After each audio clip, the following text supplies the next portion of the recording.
السلام عليكم ورحمة الله وبركاته. نحمده ونصلي على رسوله الكريم، أما بعد، فقد قال الله تعالى في محكم تنزيله في القرآن العظيم والفرقان المجيد بعد أعوذ بالله من الشيطان الرجيم. بسم الله الرحمن الرحيم. يا أيها الذين آمنوا اتقوا الله وقولوا قولا سديدا. صدق الله العظيم. وقال رسول الله صلى الله عليه وسلم: من كان يؤمن بالله واليوم الآخر فليقل خيرا أو ليصمت. صدق رسول الله صلى الله عليه وسلم. சர்வ புகழும் புகழ்ச்சியும் சர்வத்தை படைத்து பரிபாலிக்கும் அல்லாஹ்வுக்கே உரித்தாகட்டும். அவனுடைய சலாத்தும் சலாமும் சத்திய தூதர் சன்மார்க்க வேந்தர் முஹம்மது ரசூலுல்லாஹ் ஸல்லல்லாஹு அலைஹி வஸல்லம் அவர்களின் மீதும் அவர்களின் அடிப்படை வாழ்க்கையை பின்பற்றிய சஹாபாக்கள், தாபிஈன்கள், தபஅ தாபிஈன்கள், சுஹதாக்கள், சாலிஹீன்கள், நாதாக்கள், நல்லவர்கள், குறிப்பாக இந்த ஜும்ஆவுடைய நன்னாளில் இங்கே அமர்ந்திருக்கும் நம் அனைவர்களின் மீதும் அல்லாஹ்வின் அன்பும் அருளும் அளப்பரும் கருணையும் கிருபையும் என்றென்றும் நின்று நிலவட்டுமாக. ஆமீன். அல்லாஹ் ரப்பல் ஆலமீன் இந்த உலகத்திலே எத்தனையோ படைப்புகளை படைத்திருக்கிறார். கோடான கோடி படைப்புகள் படைக்கப்பட்டிருக்கிறது. மனிதனை விடவும் சக்தி வாய்ந்த எத்தனையோ படைப்புகள் உலகத்திலே இருக்கிறது. ஆனால் மனிதனிடத்திலே இருக்கக்கூடிய சில உன்னதமான தன்மைகள் உலகத்திலே எந்த ஒரு படைப்பினங்களுக்கும் கொடுக்கப்படவில்லை. அந்த உன்னதமான தன்மைதான் பேசுகிற ஆற்றல். மனிதன் ஒரு பேசக்கூடிய உயிரினம் என்று சொல்லுவார்கள். இந்த பேசுகிற வார்த்தைகள் ஒரு மனிதன் பலதரப்பட்ட உறுப்புகளின் கூடாரம் என்பார்கள். எல்லா உறுப்புகளின் பிரகாசம்,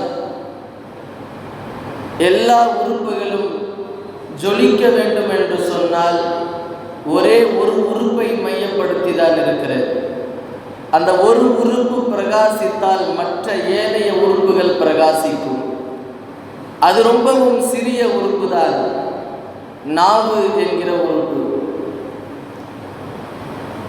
இந்த நாவில் இருந்து வெளிவரக்கூடிய வார்த்தைகள் மனிதனுக்கு ஈருலகத்திலேயும் அனுகூலமாய் அல்லது அழிவாய் அமையும். காரணம், இந்த நாவில் இருந்து வெளிவரக்கூடிய வார்த்தைகள் அத்தனையும் கண்காணிக்கப்படுகிறது, பதிவீட்டிலே பதிவு செய்யப்படுகிறது. சூரத்துல் காஃபிலே அல்லாஹ் தஆலா ஒரு வசனம் இப்படி சொல்லுவார்: மா யல்ஃபிது மின் கௌலின் இல்லா லதைஹி ரகீபுன் அதீத். நீங்கள் பேசுகிற ஒவ்வொரு வார்த்தையையும் அதை கண்காணித்து எழுதக்கூடியவர் இருக்கிறார். அதை கண்காணித்து எழுதக்கூடியவர் இருக்கிற பொழுதே நீங்கள் வார்த்தைகளை பேசிக் கொண்டிருக்கிறீர்கள். அது நல்ல வார்த்தையோ அல்லது கெட்ட வார்த்தைகளோ, எது உங்களுடைய வாயிலிருந்து வெளிவருகிறதோ அத்தனை வார்த்தைகளும் பதிவு செய்யப்படுகிறது. பதிவு செய்யாமல் நீங்கள் பேசுவதில்லை என்பதாக அல்லாஹ் தஆலா குர்ஆனிலே பதிவு செய்வார். எனவே நாம் பேசுகிற ஒவ்வொரு வார்த்தையும் அல்லாஹ் அதை கண்காணிப்பதற்கு ஒரு மலக்கை நியமித்திருக்கிறான். அந்த வார்த்தைகளை பதிவு செய்வதற்கு ஒரு மலக்கை நியமித்திருக்கிறார்.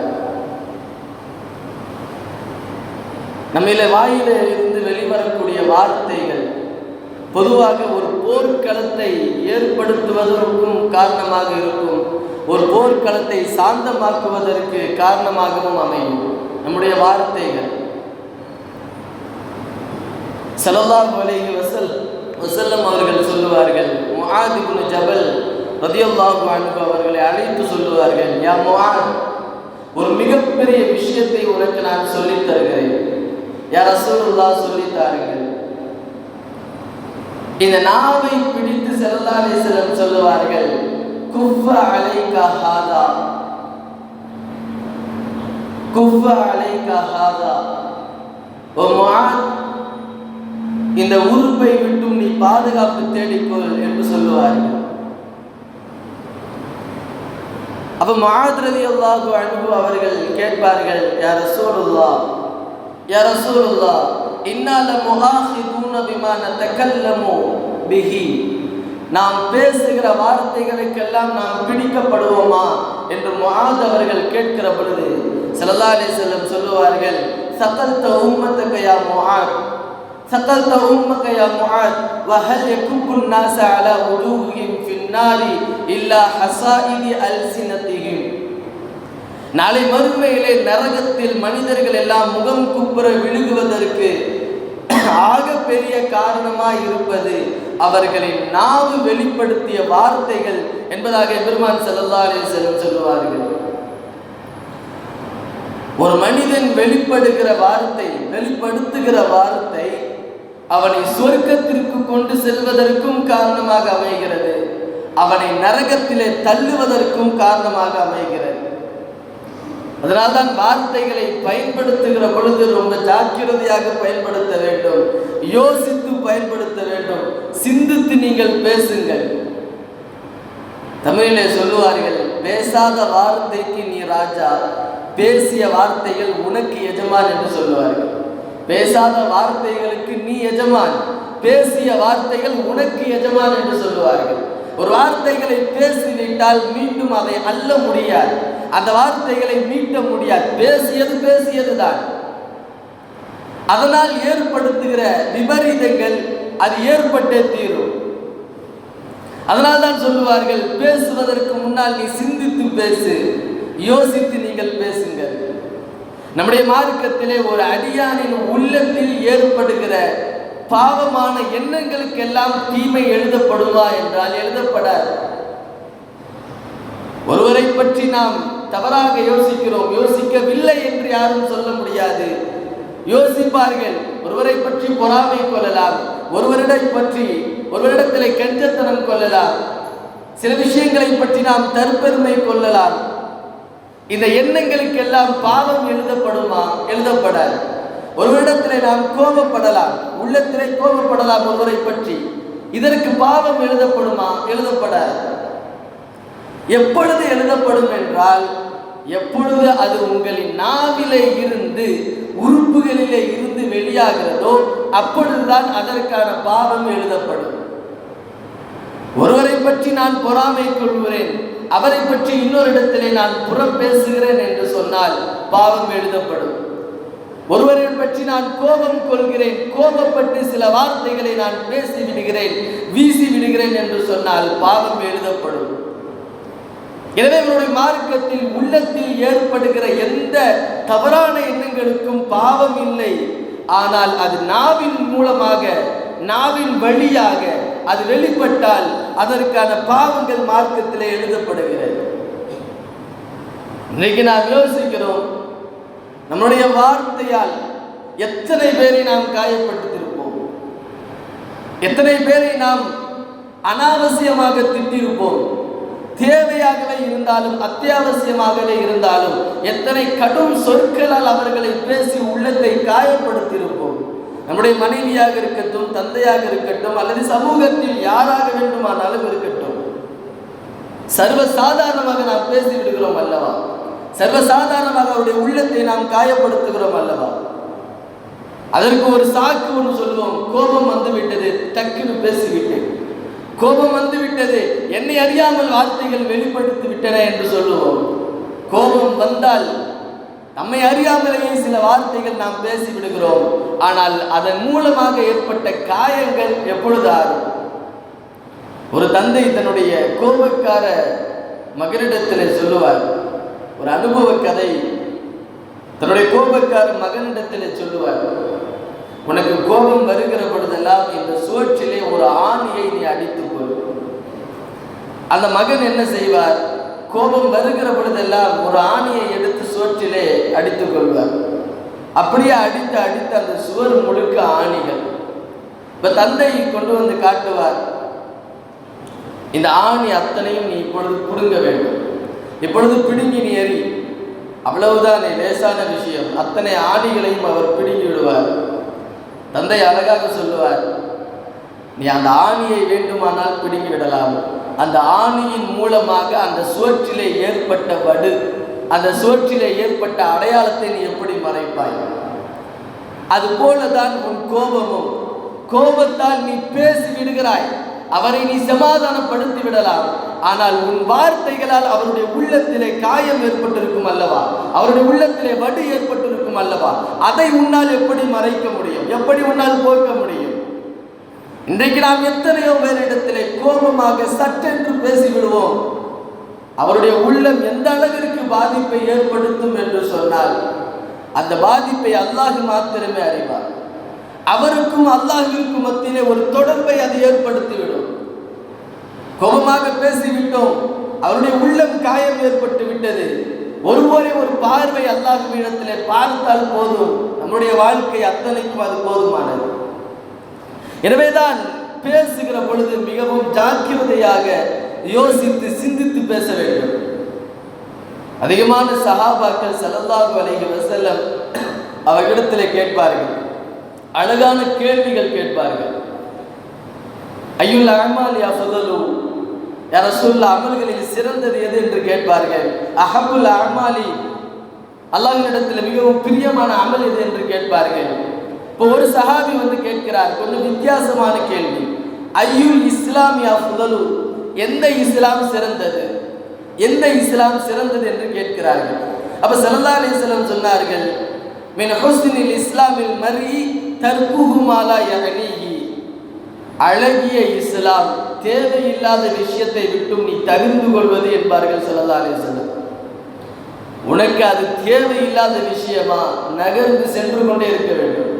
நீ தேவையில்லாத விஷயத்தை விட்டும் தவிர்த்து கொள்வதுதான் அழகிய இஸ்லாம். இன்றைக்கு எவ்வளவு விஷயங்களில், தேவையில்லாத விஷயங்களில் நாம் மூக்கை நுழைத்து விடுகிறோம், தேவையில்லாத விஷயத்தில் நாம் ஈடுபட்டு விடுகிறோம். அந்த தேவையில்லாத விஷயத்தால் அடிவாங்கி இவர் திருந்தி கடைசியில் தான் இவருக்கு தெரிய வரும், இது தேவையில்லாத விஷயம், நமக்கு தேவையில்லாத விஷயத்தில் நாம் நுழைந்தது தவறு என்று கடைசியில் தான் இவருக்கு தெரியும். ஒரு அழகிய இஸ்லாத்திற்கு உதாரணம் தேவையில்லாத விஷயம். ஸல்லல்லாஹு அலைஹி வஸல்லம் நினைத்திருந்தால் என்னென்னவோ சொல்லியிருக்கலாம், எதையோ சொல்லியிருக்கலாம். ஆனால் அவர்கள் சொன்னது தேவையில்லாத விஷயத்தை விட்டு நீ தவிர்த்து கொள், அதுதான் அழகிய இஸ்லாம் என்று சொல்லுவார்கள். இன்னொரு கட்டத்தில் இப்படியும் ஸல்லல்லாஹு அலைஹி வஸல்லம் சொன்னார்கள், ஒரு அழகிய முஸ்லிம் யார் என்று தெரியுமா?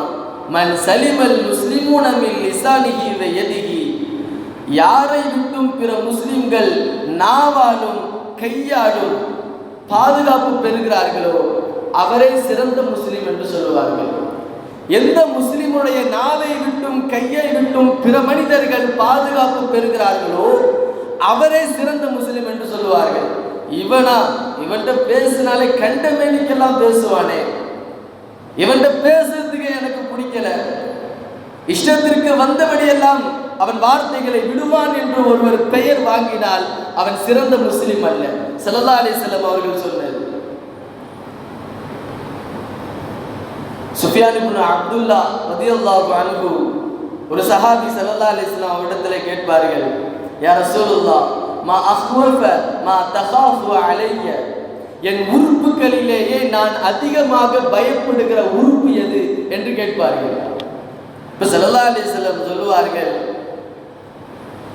அவர்களின் நாவை பிடித்து கொண்டு சொல்லுவார்கள், ஹாதா ஃபஹத ரசூலுல்லாஹி ஸல்லல்லாஹு அலைஹி வஸல்லம் பிலிசானிஹி நஃப்ஸிஹி ஹாதா, தன் நாவை பிடித்து கொண்டு இந்த நாவை விட்டும் நீ அதிகமாக பயந்து கொள் என்று எம்பெருமான் ஸல்லல்லாஹு அலைஹி வஸல்லம் அவர்கள் சொல்லுவார்கள். எத்தனையோ உடலில் உறுப்புகள் இருக்கிற பொழுது ஒரு சிறிய உறுப்பு தான் உடலிலேயே நீ உறுப்புகளில் பயப்பட வேண்டும் என்று சொன்னால் இந்த சிறிய உறுப்பு என்று தன் நாவை பிடித்து ஸல்லல்லாஹு அலைஹி வஸல்லம் அவர்கள் சொல்கிறார்கள் என்று சொன்னால் நாம் சிந்திக்க வேண்டும், யோசிக்க வேண்டும், எந்த அளவிற்கு இந்த இந்த நாவு ஒரு மனிதனை ஆழமான பள்ளத்திலே தள்ளும் என்பதை நாம் யோசிக்க வேண்டும். அதனால்தான் குர்ஆனிலே நீங்கள் பேசுங்கள், எப்படி பேச வேண்டும் என்பதை குர்ஆனில் 3 இடத்தில் அல்லாஹ் தஆலா பதிவு செய்கிறார். மற்ற மனிதர்களிடத்திலே நீங்கள் பேசுகிற பொழுது எப்படி பேச வேண்டும்? ஒரு இடத்தில் அல்லாஹ் சொல்லுவான், கூலு கௌலம் மஅரூஃபா, நல்ல விஷயத்தை மாத்திரமே நீங்கள் பேசுங்கள், நல்லதை மட்டுமே நீங்கள் பேச வேண்டும். அடுத்தவனை பற்றி பொறாமை, அடுத்தவனை பற்றி கேலி, அடுத்தவனை பற்றி விமர்சனம் எதுவும் தேவையில்லை. பேசுறியா, நீ நல்ல விஷயத்தை மாத்திரம் பேச வேண்டும். இரண்டாவது, கூலு கௌலன் லய்யினா, கூலு கௌலன் ஹுஸ்னா, அழகிய முறையிலே பேச வேண்டும். எடுத்த உடனே கடுகடுத்து பேசக்கூடாது. கொஞ்சம் கோபமாய், இது எப்போது பார்த்தாலும் இவர் கடினமாகவே கோபமாகவே பேசுகிறார், ஏதோ சண்டைக்கு வர்ற மாதிரியே இவர் பேசுகிறார், அப்படி பேசக்கூடாது. கூலு கௌலன் ஹுஸ்னா, அழகிய முறையிலே நீங்கள் பேசுங்கள். மூன்றாவது, கூலு கௌலன் சதீதா, தெளிவாக பேசுங்கள். ஒரு மூடலாக நீங்கள் பேசாமல் எந்த விஷயமாக இருந்தாலும் அதை தெளிவாக பேசு. மனிதனிடத்தில், தனி மனிதனிடத்தில் பேசினாலும் சபையிலே பேசினாலும் ஒரு விஷயத்தை தெளிவாக எல்லோரும் விளங்கும் விதமாக நீங்கள் பேச வேண்டும். இந்த 3 அடிப்படைகளில் உங்களுடைய வார்த்தைகளை, பேச்சுக்களை நீங்கள் அமைத்துக் கொள்ளுங்கள் என்பதாக குர்ஆன் சொல்கிறேன். சில நேரம் நாம் வார்த்தைகளை பேசுகிறோம், அந்த ஒரே ஒரு வார்த்தையால் அல்லாஹ்வினுடைய திருப்தியையும் நாம் பெறலாம், அல்லாஹ்வின் அதிருப்தியையும் நாம் பெறலாம். ஒரே ஒரு வார்த்தை தான். ஸல்லல்லாஹு அலைஹி வஸல்லம் சொல்வார்கள், இன்னல் அப்த யதகல்லமு பிகலிமத்தன், ஒரு அடியான் ஒரே ஒரு வார்த்தையை பேசுகிறான், மின் ரிதுவானில்லாஹி தஆலா, அல்லாஹ்விற்கு பொருத்தமான வார்த்தைகளை பேசுகிறான். லா யுல்கா பிஹா பாலன், அந்த வார்த்தையை பற்றி அவன் சிந்திப்பதில்லை, சிந்திக்காமல் அவன் பேசிவிடுகிறான். அந்த பேச்சின் காரணமாக, வார்த்தையின் காரணமாக யர்ஃபஉல்லாஹு பிஹா தரஜத்தன், ஒரு அந்தஸ்தை அல்லாஹ் தஆலா அவருக்கு உயர்த்தி விடுகிறான். ஏனென்றால் இது அல்லாஹ்விற்கு பொருத்தமான வார்த்தை. அவருக்கு தெரியாமல் பேசிவிட்டார், இருந்தாலும் அது அல்லாஹ்விற்கு பொருத்தமான வார்த்தையா, அல்லாஹ் சொர்க்கத்திலே ஒரு அந்தஸ்தை உயர்த்தி விடுகிறார். அதே போல இன்னல் அப்து யதகல்லம பிகலிமத்தன், ஒரு அடியான் ஒரு வார்த்தையை பேசுகிறான், மின் சஹத்தில்லா, அல்லாஹ்விற்கு கோபமான வார்த்தை, லா யுல்கா பிஹா பாலன், அந்த வார்த்தையை பற்றி அவன் சிந்திப்பதில்லை, யுஹ்வா பிஹா ஃபீ ஜஹன்னம், நரகத்தில் அல்லாஹ் தஆலா அவனை தள்ளி விடுகிறான் என்றார்கள் பெருமான் ஸல்லல்லாஹு அலைஹி வஸல்லம். ஒரு வார்த்தையை பேசிவிட்டு அந்த வார்த்தையை அவன் சிந்திக்காமல் பேசிவிடுகிறான், ஆனால் அல்லாஹ்விற்கு அந்த வார்த்தை கோபத்தை ஏற்படுத்துகிறது, அதனால் அவனை அல்லாஹ் நரகத்திலே தூக்கி வீசி விடுகிறான். ஸல்லல்லாஹு அலைஹி வஸல்லம் அவர்கள் சொன்னார்கள், ஒரே ஒரு வார்த்தை தான், அந்த ஒரு வார்த்தை நம்மை சொர்க்கத்திற்கும் கொண்டு செல்கிறது, நம்மை நரகத்திற்கும் தள்ளுகிறது. சாலிஹீன்கள், நல்லவர்கள், நல்லடியார்கள் என்ன செய்வார்கள் என்றால், ஒரு நாளைக்கு அவர்கள் என்னவெல்லாம் வார்த்தைகளை பேசுகிறார்களோ எழுதி வைப்பார்களா. இந்த வார்த்தைகளை நான் பேசியிருக்கிறேன், எழுதி வைப்பார்கள். இப்போ நம்மெல்லாம் எழுதணும்னு சொன்னால் பக்கம் பக்கமாக எழுதணும். தேவையில்லாத வார்த்தைகள் எவ்வளவோ நம்முடைய நாவிலிருந்து வெளியாகிறது அல்லவா. நல்லடியார்கள் பேசினால் எழுதி வைப்பார்கள். அன்று இரவு அவர்கள் பார்ப்பார்கள், என்னென்ன வார்த்தைகளை நான் பேசியிருக்கிறேன், அல்லாஹ்விற்கு புறம்பான வார்த்தைகளா அல்லது பிற மனிதர்களின் உள்ளத்தை காயப்படுத்துகிற வார்த்தைகளா. உடனேயே அந்த இரவிலேயே அப்படியே அவர்கள் தௌபா செய்வார்கள். இன்றைக்கு நம்முடைய வார்த்தைகளை நாம் எழுத வேண்டும் என்று சொன்னால் இரவு முழுக்க நாம் தௌபா செய்ய வேண்டும். கோபம் வந்துச்சுன்னா எடுத்த உடனே இவர் 6ஆம் கலிமா 7ஆம் கலிமா தான் சொல்லுவார். 5 கலிமா கேள்விப்பட்டிருப்போம், இவர் 6வது கலிமா 7வது கலிமா சொல்லுவார். இவனே டக்குன்னு எடுத்த உடனே அவர் தந்தையை பற்றி பேசுவதும், இவர் அவருடைய தந்தையை பற்றி பேசுவதும். ஸல்லல்லாஹு அலைஹி வஸல்லம் அதை சபித்தார்கள், தடுத்தார்கள். உங்களுடைய தந்தைகளை நீங்கள் ஏச வேண்டாம் என்று சொன்னார்கள். அப்ப சஹாபாக்கள் கேட்பார்கள், யா ரசூலுல்லாஹ், எங்களின் தந்தைகளை நாங்கள் எப்படி ஏசுவோம், எப்படி நாங்கள் திட்டுவோம், பேசுவோம் என்று கேட்கிற பொழுது ஸல்லல்லாஹு அலைஹி வஸல்லம் சொல்வார்கள், நீங்கள் மற்றவர்களின் தந்தையை பற்றி பேசுவீர்கள், அவர் உங்களின் தந்தையை பற்றி பேசுவார். இதை தடுத்தார்கள் ஸல்லல்லாஹு அலைஹி வஸல்லம் அவர்கள். கோபம் வந்தால் டக்கென்று நாம் வார்த்தைகளை விட்டு விடுகிறோம் அல்லவா. இன்றைக்கு எத்தனையோ வார்த்தைகள், நாம் பேசுகிற ஒரு வார்த்தை தான் நம்முடைய வாழ்க்கையை அப்படியே புரட்டி போடக்கூடிய வல்லமையுடையது. ஒரு அந்நிய பெண்ணை நமக்கு மனைவியாக்குவதும் ஒரே ஒரு வார்த்தை தான், கபூல் என்கிற ஒரு வார்த்தை. ஒரு அந்நிய பெண்ணை நமக்கு ஹலாலாக ஆக்குவது ஒரு வார்த்தை, கபூல் என்கிற ஒரு வார்த்தை. அதே 30-40 வருஷம் நாம் ஒரே உறவிலே வாழ்ந்து மனைவியாக வாழ்ந்து அவளை நமக்கு ஹராமாக ஆக்குவது ஒரே ஒரு வார்த்தை, தலாக் என்கிற ஒரு வார்த்தை. ஒரு வார்த்தையால் நம்முடைய வாழ்க்கை அப்படியே மாறி போகிறது அல்லவா? ஒரு பெண்ணை ஹலால் ஆக்குவது கபூல் என்கிற ஒரு வார்த்தை, அதே மனைவியை ஹராமாக்குவது தலாக் என்கிற ஒரு வார்த்தை.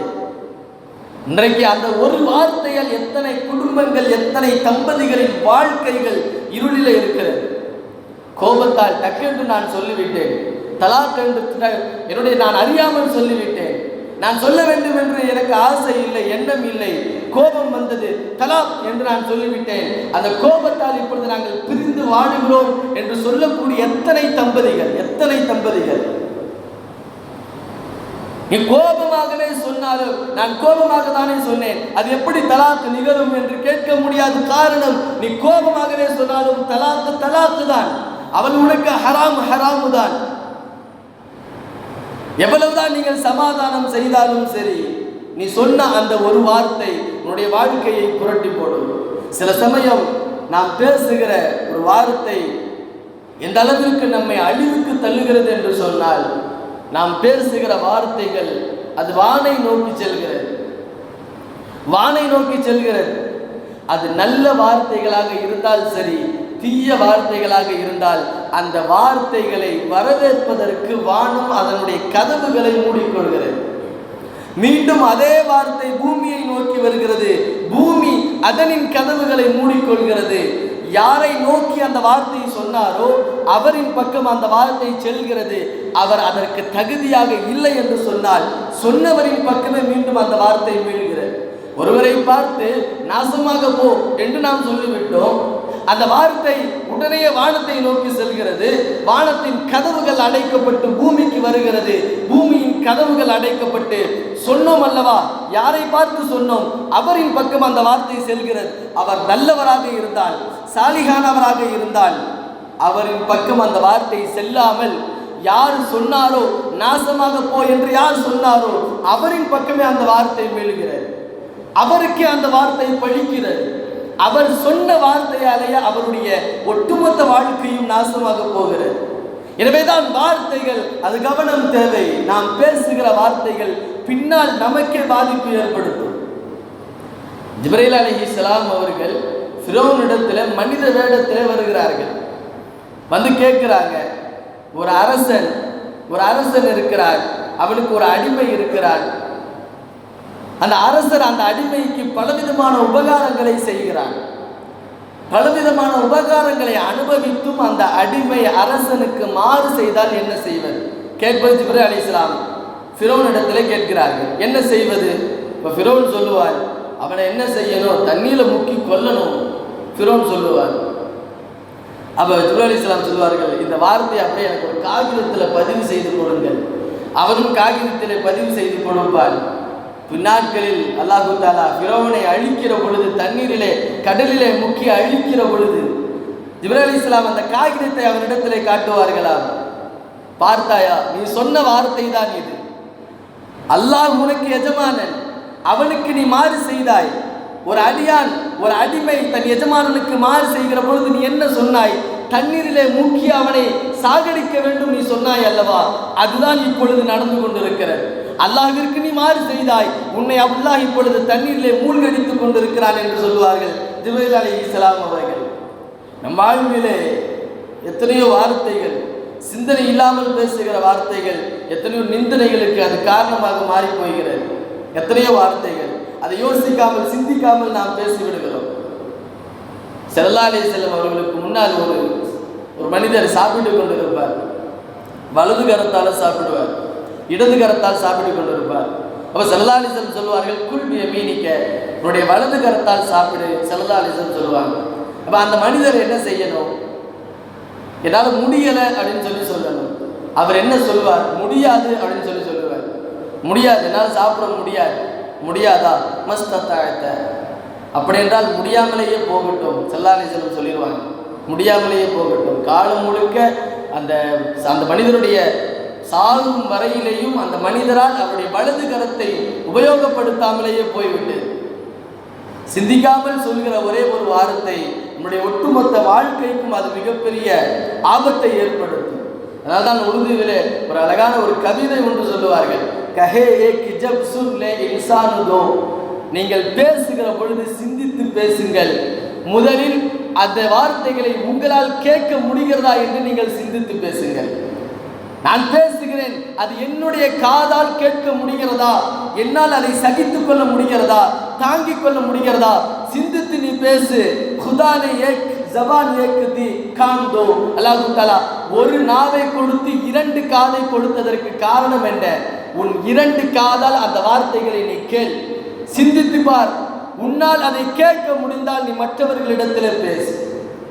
பனு இஸ்ரவேலர்களுடைய வாழ்க்கை அல்லாஹ் தஆலா ஒரே ஒரு வார்த்தையால் புரட்டி போட்டார். ஒரே ஒரு வார்த்தை. பைத்துல் முகத்தஸ்ல பராமிகா என்கிற ஒரு தடியர்கள், ஒம்பர்கள், ரவுடிகள் அங்கே இருக்கிறார்கள். நீங்கள் போய் அவர்களிடத்தில் போர் செய்து அந்த பைத்துல் முகத்தஸை கைப்பற்றுங்கள் என்று அல்லாஹ் சொன்னான் மூசா அலைஹிஸ்ஸலாம் அவர்களிடத்தில். இப்ப தன்னுடைய தோழர்களிடத்தில் சொல்கிறார்கள், அல்லாஹ் தஆலா இப்படி பைத்துல் முகத்தஸை போய் போர் செய்து கைப்பற்ற சொல்லியிருக்கிறார். அந்த பனு இஸ்ரவேலர்கள் சொல்லுவார்கள், குர்ஆனிலே பதிவு செய்திருக்கிறது, இத்ஹப் அன்த வரப்புக ஃபகாத்திலா. யா மூசா, நீங்களும் உங்களுடைய ரப்பும் போய் சண்டை போடுங்க. இன்னா ஹாஹுனா காயிதுன், நாங்கள் இங்கேயே அமர்ந்து கொள்கிறோம், நாங்கள் இங்கேயே உட்கார்ந்துக்கிறோம். நீங்களும் உங்களுடைய ரப்பும் போய் சண்டை போடுங்க. அவர்களோ குண்டர்கள், வப்பர்கள், ரவுடிகள், அவர்களிடத்தில் எப்படி நாங்கள் சண்டை போடுவது? அதனால் நீங்கள் போய் சண்டை போடுங்க, உங்களுடைய ரப்போடு சேர்ந்து நீங்கள் சண்டை போடுங்கள், நாங்கள் இங்கேயே அமர்ந்திருக்கிறோம். இந்த சொன்ன ஒரு வார்த்தை அல்லாஹ் தஆலா எவ்வளவு காலம் அவர்களை அந்த பாலைவன மண்ணிலே அல்லாஹ் தஆலா வாட்டி எடுத்தான் அப்படின்னா 40 வருஷம். ஃபைன்னஹா முஹர்ரமத்துன் அலைஹிம் 40 சனத்தன். 40 வருடம் அந்த பாலைவன மண்ணிலேயே அல்லாஹ் தஆலா அவர்களை போட்டு வாட்டி எடுத்தான். எப்பேற்பட்ட சூழ்நிலை ஏற்பட்டுச்சுன்னா, காலையில இருந்து புறப்படுவாங்க அவர்கள், ஒரு இடத்துல இருந்து காலையில புறப்படுவாங்க. போய் போய் பல மைல் தூரங்கள், பல மைல்கள் கடந்து மீண்டும் இரவு நேரத்திலே வருகிற பொழுது எந்த இடத்துல இருந்து புறப்பட்டார்களோ அதே இடத்திற்கு திரும்பி வருவார்கள். அல்லாஹ் ஒரு விதமான சோதனை, கஷ்டம். எங்கிருந்து புறப்பட்டானோ அதே இடத்திற்கு மீண்டும் இரவு வருவான். அப்படியே 40 வருஷம் அல்லாஹ் தஆலா அவர்களை வாட்டி எடுத்தான். காரணம் ஒரே ஒரு வார்த்தை தான். நாம் பேசுகிற ஒரு வார்த்தையாக இருந்தாலும் அது எத்தனை மனிதர்களின் உள்ளத்தை துளைக்கக்கூடியதாக இருக்கிறது. நம்முடைய ஒரு வார்த்தையின் காரணமாக சொர்க்கம் ஹலால் ஆகும், ஒரு வார்த்தையின் காரணமாக நரகம் ஹராம் ஆகிறது. எத்தனையோ தேவையில்லாத விஷயங்களை நாம் பேசுகிறோம் அல்லவா? தேவையில்லாத விஷயங்கள் பேசுவதால் சல்லி பைசாக்கு பிரயோஜனம் இல்லை. ஒரு பைசாக்கு அது பிரயோஜனம் இருக்கா? கிடையவே கிடையாது. ஆனால் அதே நேரத்தில் ஒரு சுபஹானல்லாஹ் சொன்னால் சொர்க்கத்தில் ஒரு மரம் நடப்படுகிறது, ஒரு அல்ஹம்துலில்லாஹ் சொன்னால் சொர்க்கத்தில் ஒரு மரம் நடப்படுகிறது, ஒரு அல்லாஹ் அக்பர் சொன்னால் சொர்க்கத்தில் ஒரு மரம் நடப்படுகிறது. ஒரே ஒரு திக்ர் செய்தால் போதுமானது தானே? நாளை சொர்க்கத்தில் ஒரு அடியான் தன்னை விடவும் உயர்ந்திருக்கிற, அந்தஸ்தால் உயர்ந்திருக்கிற ஒரு மனிதனை பார்த்து ஆச்சரியப்படுவான், கேட்பான், உங்களை விடவும் ஒரே ஒரு சுபஹானல்லாஹ் அவர் அதிகமாக சொல்லியிருக்கிறார், அதனால் இந்த அந்தஸ்து. அங்கே கை சேதப்படுவான், ஒரு சுபஹானல்லாஹ் அதிகமாக சொல்லியிருக்கலாமே. இன்றைக்கு எத்தனையோ வார்த்தைகள் தேவையில்லாமல் நாம் பேசிக்கொண்டு இருக்கிறோம். ஒரு சுபஹானல்லாஹ் நாம் அதிகமாக சொல்லாததற்கு அங்கே நாம் கை சேதப்படுவோம். ஹதீஸ்களில் இருக்கிறது. அதனால்தான் ஸல்லல்லாஹு அலைஹி வஸல்லம் சொல்வார்கள், லா யஸாலு லிசானுக ருத்பன் மின் திக்ரில்லாஹ், உங்களுடைய நாவு அல்லாஹ்வின் திக்ரிலே எப்பொழுதும் நினைந்திருக்கட்டும், எப்பொழுதும் நனைந்திருக்கட்டும், ஈரமாக இருக்கட்டும். ஸல்லல்லாஹு அலைஹி வஸல்லம் சொல்வார்கள், எப்பொழுதும் உங்களுடைய நாவு அல்லாஹ்வுடைய திக்ரை செய்து கொண்டே இருக்கட்டும். தேவையில்லாத விஷயங்கள் பேசுவதால் எந்த அளவிற்கு ஒரு மனிதன் அல்லாஹ்வை விட்டும் தூரமாகிறான். தேவையில்லாத விஷயங்கள் பேசுவதால் ஒரு மனிதனின் உள்ளம் கடினமாகிறது. ஸல்லல்லாஹு அலைஹி வஸல்லம் சொல்வார்கள், ஃபைன்ன கஸ்ரத்தல் கலாமி பிகைரி திக்ரில்லாஹி கஸ்வத்தல் கல்ப், உள்ளம் கடினமாகிறது. அந்த உள்ளம் கடினமாகிவிட்டால் ஃபைன்ன அபஅதன் நாசி ஃபைன்ன அபஅதல்லாஹி கஸ்வத்தல் கல்பி, உள்ளம் கடினமானவர் அல்லாஹ்வை விட்டும் வெகு தூரமாக சென்று விடுகிறார். ஸல்லல்லாஹு அலைஹி வஸல்லம் அவர்கள் சொல்லுவார்கள். எனவே தேவையில்லாத வார்த்தைகள், மற்றவர்களை புண்படுத்துகிற வார்த்தைகள், இதுவெல்லாம் நம்முடைய வாழ்க்கைக்கு மிகப்பெரிய ஆபத்து. எனவேதான் குர்ஆன் சொல்கிற அந்த 3 அடிப்படைகளில் நம்முடைய வார்த்தைகளை அமைத்துக் கொள்ள வேண்டும். முதலாவது மஅரூஃபா, நல்ல விஷயத்தை பேச வேண்டும். இரண்டாவது ஹுஸ்னா, அழகிய முறையிலே பேச வேண்டும். மூன்றாவது சதீதா, தெளிவான முறையிலே பேச வேண்டும். இந்த 3 வார்த்தைகளில் நம்முடைய வார்த்தைகளை, பேச்சுக்களை அமைத்து கொண்டால் அந்த வார்த்தைகள் மாத்திரமே போதுமானது. அல்லாஹ்வுடைய திருப்தியையும் நமக்கு தரும், அல்லாஹ்விடமிருந்து சொர்க்கத்தையும் நமக்கு தரும். அல்லாஹ் ரப்புல் ஆலமீன் தேவையில்லாத விஷயங்களை விட்டும், அடுத்தவர்களுடைய உள்ளத்தை புண்படுத்துகிற வார்த்தைகளை விட்டும் நம் அனைவரையும் பாதுகாத்து அருள் புரிவானாக. எப்பொழுதும் நம்முடைய நாவை அல்லாஹ்வுடைய திக்ரிலேயே ஈரமாக இருப்பதற்கு அல்லாஹ் தஆலா தௌஃபீக் செய்வானாக. ஆமீன் யா ரப்பல் ஆலமீன். வ ஆகிரு தஅவானா அல்ஹம்துலில்லாஹி ரப்பில் ஆலமீன். அஸ்ஸலாமு அலைக்கும் வ ரஹ்மத்துல்லாஹி வ பரகாத்துஹு.